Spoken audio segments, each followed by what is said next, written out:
Very good evening, my dear students. Welcome my YouTube channel English Study 07. It is necessary to work hard. It is necessary to work hard to get success in life. जीवन में सफलता पाने के लिए कड़ी मेहनत करना जरूरी है. There is no shortcut. There is no shortcut to success. सफलता का कोई शॉर्टकट तरीका नहीं होता है, इसलिए हमेशा शॉर्टकट तरीका अपनाने की जो सोच आपकी रहती है उस सोच को बदलिए. Change is the law of nature.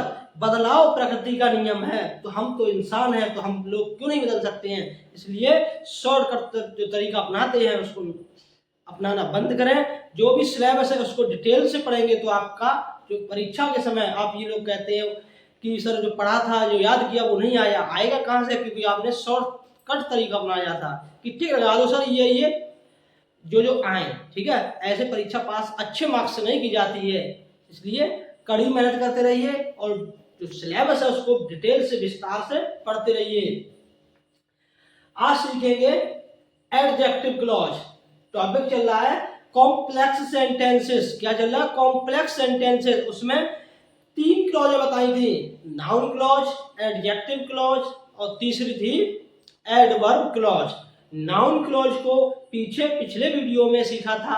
आज के इस वीडियो में सीखेंगे एडजेक्टिव क्लॉज का प्रयोग करके कॉम्प्लेक्स सेंटेंस कैसे बनाएं.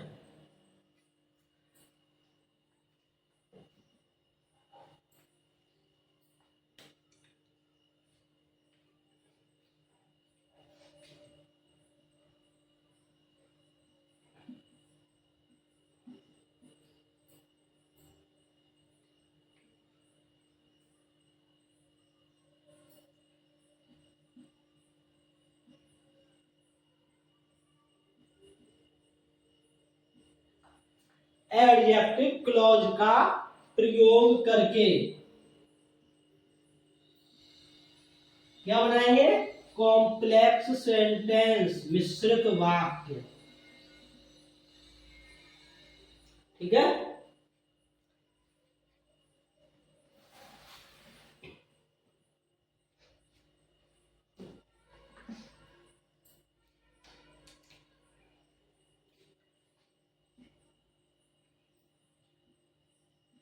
जब एक वाक्य में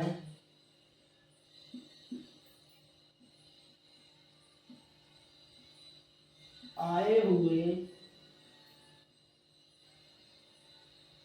नाउन और प्रोनाउन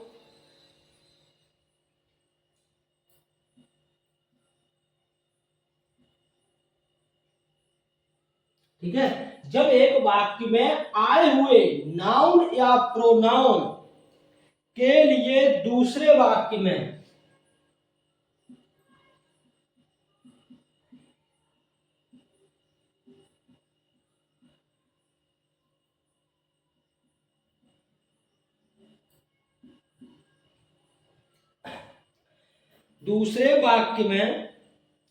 कोई बात कही जाए,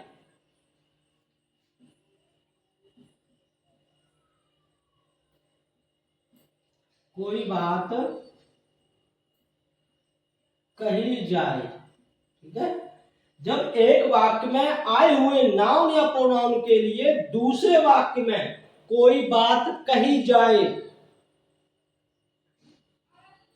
तब एडजेक्टिव क्लॉज का प्रयोग करते हैं. तब किसका प्रयोग करते हैं?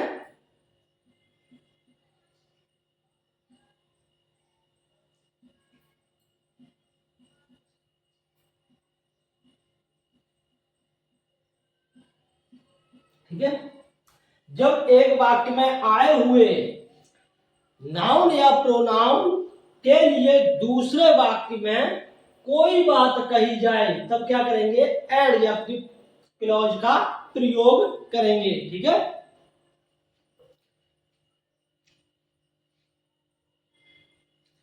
Adjective clause.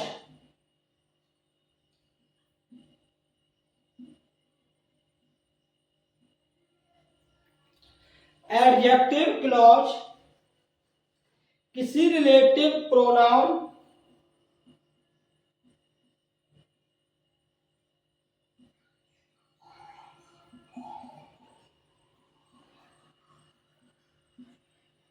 ठीक है।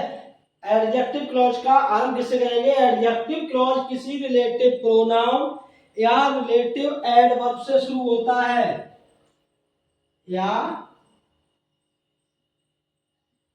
रिलेटिव एडवर्ब से शुरू होता है।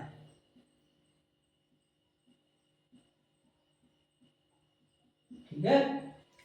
जब नाउन क्लॉज का प्रयोग होगा तो किससे होगा? एडजेक्टिव क्लॉज का प्रयोग करेंगे तो किससे शुरुआत होगी? किसी रिलेटिव प्रोनाउन या रिलेटिव एडवर्ब से। ठीक है, ये याद रखना है। अब ये रिलेटिव प्रोनाउन होते कौन कौन से हैं?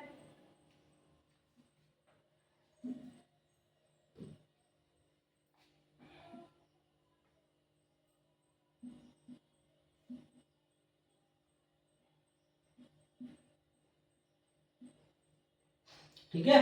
अब रिलेटिव प्रोनाउन हु,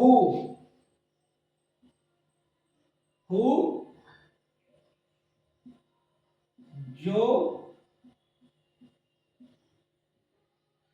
या जिसने।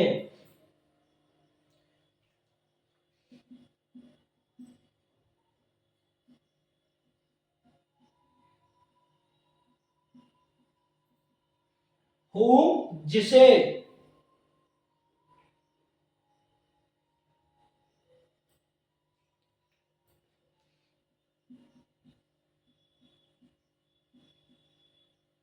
या जिसको। ठीक है। हु, हुम, हुज,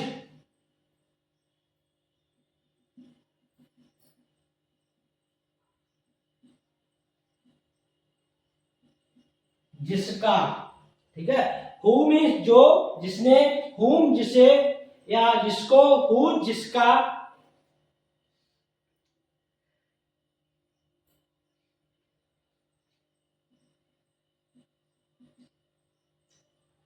विच जो या जिसे,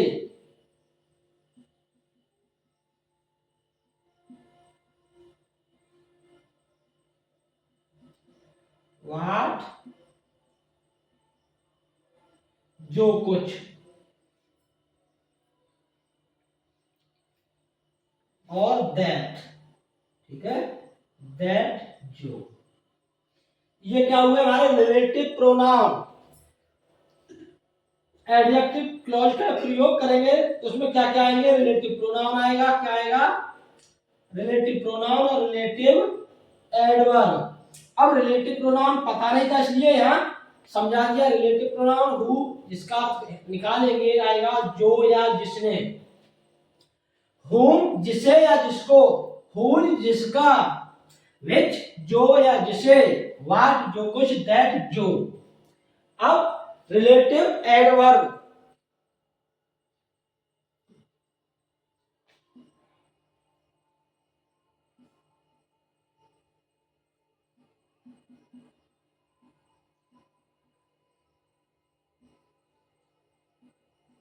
ठीक है। अब क्या आएगा?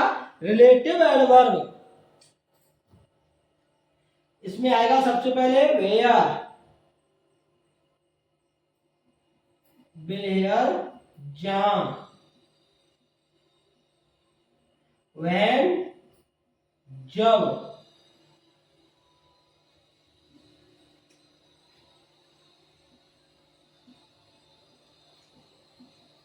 व्हाइल जिस कारण। तो वेयर मीन्स जहां, व्हेन मीन्स जब, व्हाई मीन्स जिस कारण, हाउ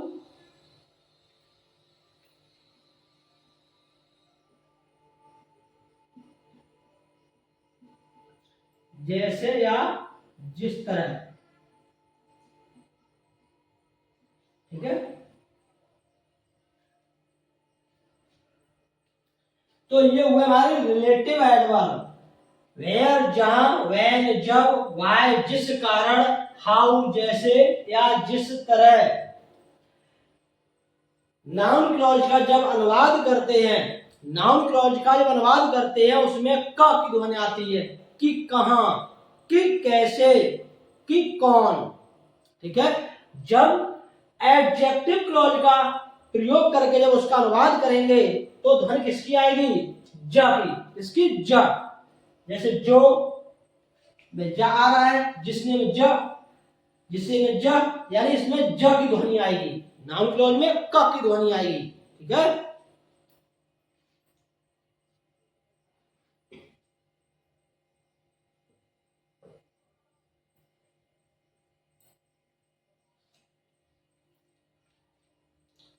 अब समझते हैं एग्जाम्पल के through.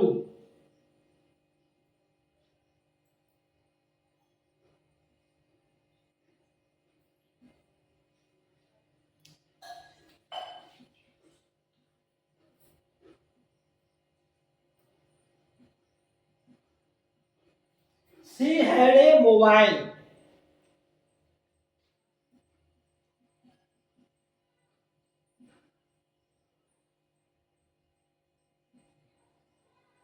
It was very costly. उसके पास एक मोबाइल था। It was very costly. वह बहुत महंगा था।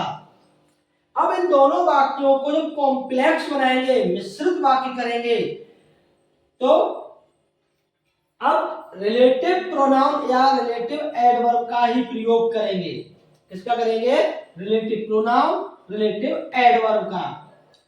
अब अर्थ लगाएंगे तो क्या आएगा? She had a mobile. ठीक है। अब मोबाइल क्या है? किसकी विषय क्या बताया जा रहा? मोबाइल। मोबाइल क्या है? नॉन लिविंग थिंग्स, अर्थात निर्जीव है। तो क्या बनेगा? She had a mobile.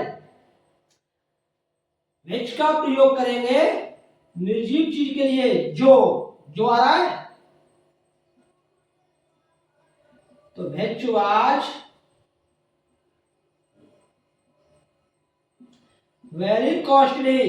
She had a mobile which was very costly. अगर निर्जीव चीज आ रही है, याद रखिए निर्जीव चीज आ रही है, उस कंडीशन में विच का प्रयोग करेंगे। किसका करेंगे? विच। ठीक है। नेक्स्ट एग्जांपल्स देखते हैं।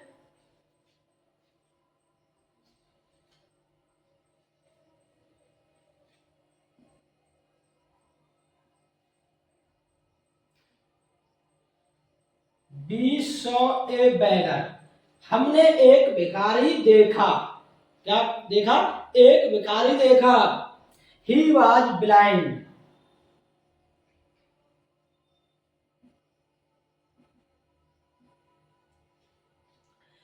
तो we saw a beggar, हमने एक भिखारी देखा। He was blind. वह अंधा था। अब दोनों वाक्यों को जोड़ेंगे, एक कॉम्प्लेक्स वाक्य बनाएंगे, मिश्रित वाक्य बनाएंगे, तो क्या बनेगा? हमने एक भिखारी देखा। हमने एक भिखारी देखा जो अंधा था। क्या वो बना? जो अंधा था। अब यहां पर भिखारी है, सजीव है, लिविंग थिंग्स है, इसलिए जो, तो क्या आएगा? हु। क्या आएगा? Who. We saw a beggar who was blind.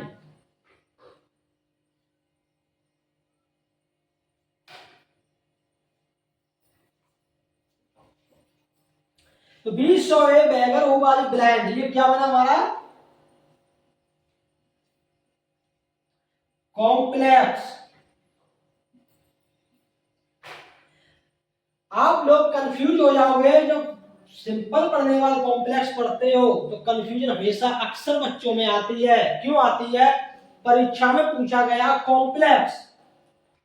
अब बच्चे ये भूल जाते हैं, आप लोग ये भूल जाते हो कि कॉम्प्लेक्स कैसे बनता है और सिंपल कैसे बनता है। तो बच्चे अक्सर गलती करते हैं, कॉम्प्लेक्स पूछा, बनाना था, कॉम्प्लेक्स बना दिया सिंपल। तो सिंपल इसका क्या बनेगा?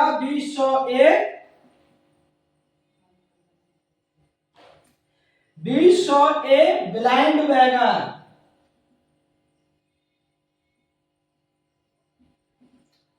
हमने एक अंधा भिखारी देखा। बन गया। अब परीक्षा में पूछा गया कि सिंपल बनाइए, परीक्षा में अगर आता है सिंपल बनाइए, आप कंफ्यूज हो गए, आपने सोचा इस तरीके से नहीं बनता है तो इस तरीके से बना दिया। अब आप यही भूल गए कि सिंपल होता कैसे है और कॉम्प्लेक्स कैसे बनता है, तो सिंपल की जगह आपने कॉम्प्लेक्स बना दिया। अक्सर ये गलती होती है, बच्चे भूल जाते हैं। अब इस ऊपर वाले में देखते हैं, ये कॉम्प्लेक्स था और इसका सिंपल बनाएंगे तो क्या बनेगा, सी हैड ए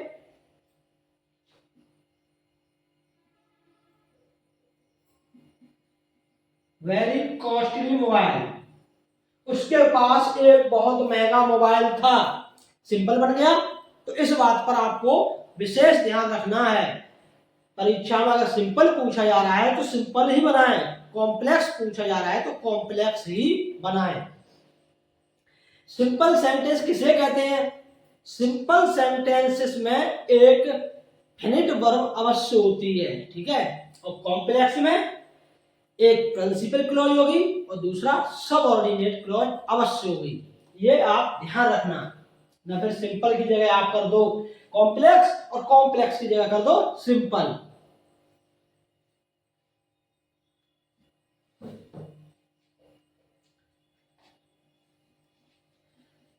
आगे एग्जांपल देखते हैं।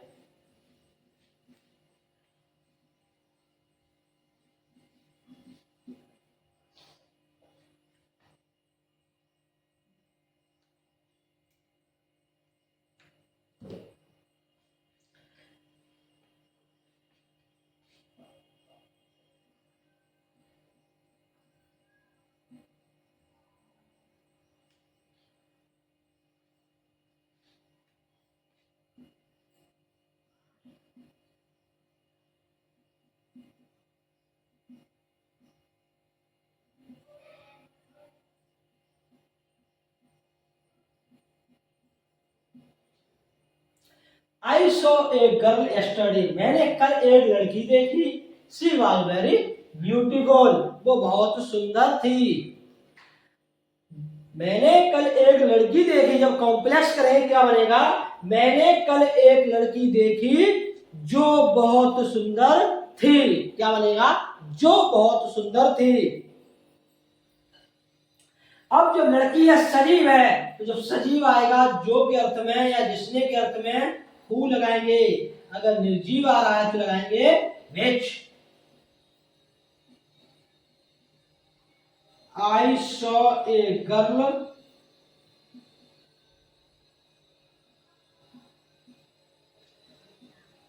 who was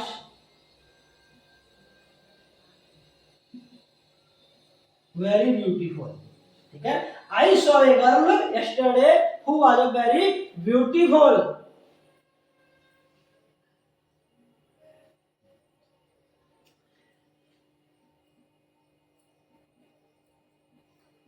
Ritu is a good girl,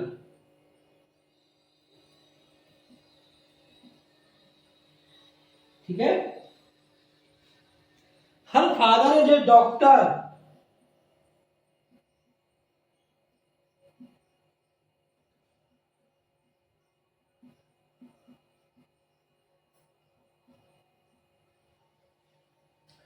अब इसको सिंपल वो कॉम्प्लेक्स सेंटेंस बनाना है।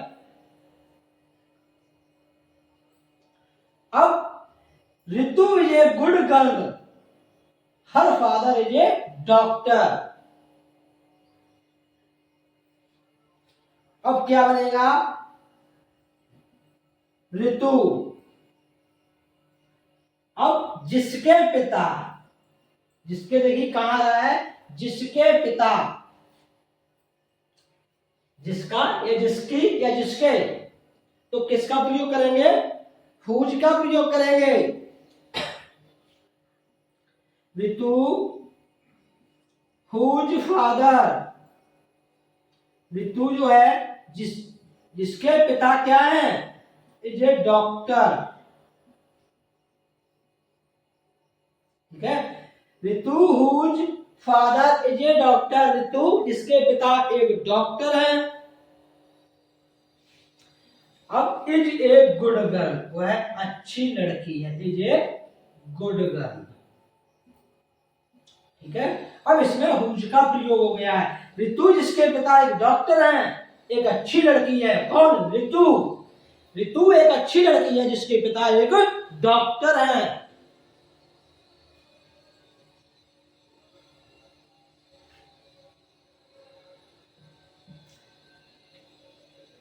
नेक्स्ट एग्जांपल समझते हैं।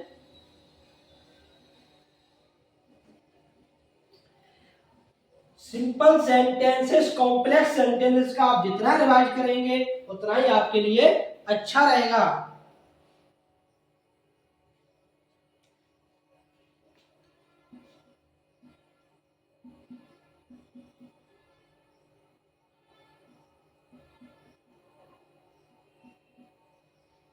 This is the red fort.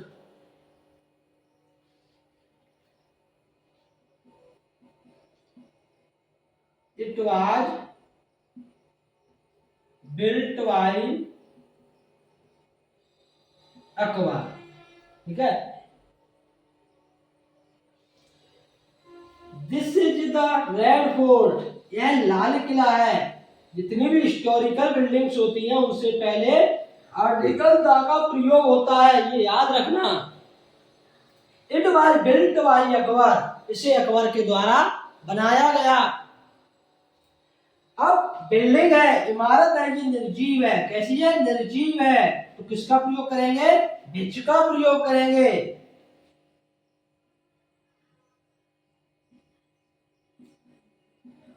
This is the Red fort,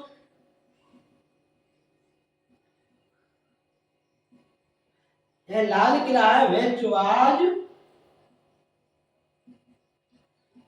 built by Akbar. ठीक है, तो समझते हैं। नेक्स्ट एग्जांपल है, I saw the place, I saw the place, मैंने उस स्थान को देखा। I was born there, I was born there. अब इसको कॉम्प्लेक्स बनाना है, तो क्या कॉम्प्लेक्स बनेगा? I saw the place I was born there. अब इन दोनों वाक्यों को मिला करके एक मिश्रित वाक्य बनाना है, तब जाकर के हमारा कॉम्प्लेक्स सेंटेंस बनेगा। आई सॉ द प्लेस, ठीक है, मैंने स्थान देखा। अब जब स्थान की बात आती है तो किसका प्रयोग करेंगे? जहां। रिलेटिव एडवर्ब का प्रयोग करेंगे। I saw the place where I was born, मैंने स्थान देखा जहां मेरा जन्म हुआ था। वेयर, जहां। ये याद रखिए, एडजेक्टिव क्लॉज का जब भी प्रयोग करेंगे, जब अनुवाद करेंगे तो ज शब्द आएगा। नाउन क्लॉज का अर्थ करेंगे तो क शब्द आएगा।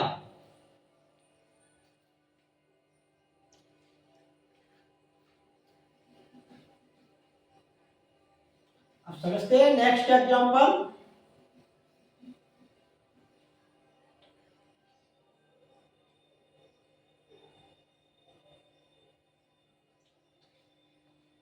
A lady was crying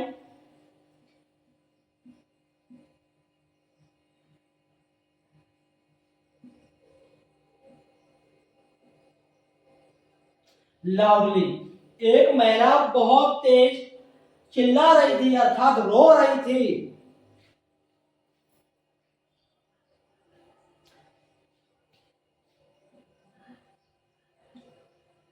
Her child was lost, क्यों रो रही थी? उसका बच्चा खो गया था। अब इसको जब कॉम्प्लेक्स बनाएंगे तो क्या बनेगा? ए लेडी वाज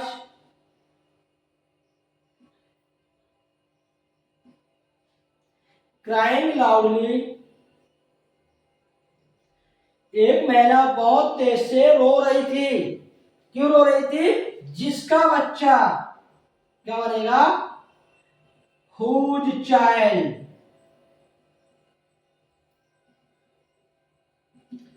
was lost। एक महिला बहुत तेज रो रही थी जिसका बच्चा खो गया था। ठीक है, तो ये हमारा कॉम्प्लेक्स बना। नेक्स्ट एग्जांपल के द्वारा, शी बॉट ए बुक।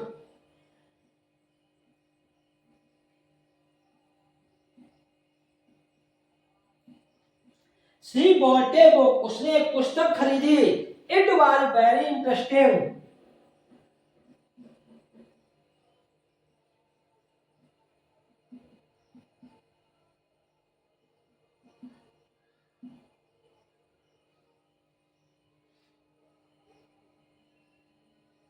तो शी बॉट ए बुक, उसने एक पुस्तक खरीदी।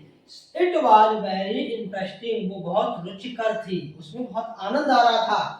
अब जब बात आई किसकी? बुक, पुस्तक की। पुस्तक की जो विशेषता बताई जा रही है कि वो बहुत रुचिकर थी। तो जब निर्जीव चीज आती है तो विच का प्रयोग करते हैं। किसका करते हैं? विच। तो she bought a book which was very interesting। उसने एक पुस्तक खरीदी जो बहुत रुचिकर थे। तो इस तरीके से हमारा एडजेक्टिव क्लॉज क्लियर हुआ। क्लॉज तीन प्रकार की थी, नाउन क्लॉज, एडजेक्टिव क्लॉज और तीसरी है एडवर्ब क्लॉज। तो नाउन क्लॉज को समझ लिया है, आज एडजेक्टिव क्लॉज को समझा था, अब अगले वीडियो में समझेंगे एडवर्ब क्लॉज। इन तीनों क्लॉज का प्रयोग करके हम कॉम्प्लेक्स सेंटेंस बनाते हैं। आप लोग कंफ्यूजन में ना हो बिल्कुल कि सिंपल सेंटेंस और कॉम्प्लेक्स, उन्हीं दो वाक्यों से आप सिंपल सेंटेंस बना सकते हैं और उन्हीं दो वाक्यों से आप कॉम्प्लेक्स। तो इस बात पर विशेष ध्यान रखना है कि परीक्षा में पूछा गया है कॉम्प्लेक्स तो आप कॉम्प्लेक्स ही बनाएं। अगर पूछा गया है सिंपल सेंटेंस तो आप सिंपल ही बनाएं। ऐसा ना करें कि पूछा गया कॉम्प्लेक्स बना दे सिंपल, और आया परीक्षा में सिंपल तो आप बना दे कॉम्प्लेक्स। इस बात पर आपको विशेष ध्यान रखना है। आज के वीडियो में इतना ही काफी है, मिलते हैं अगले वीडियो में।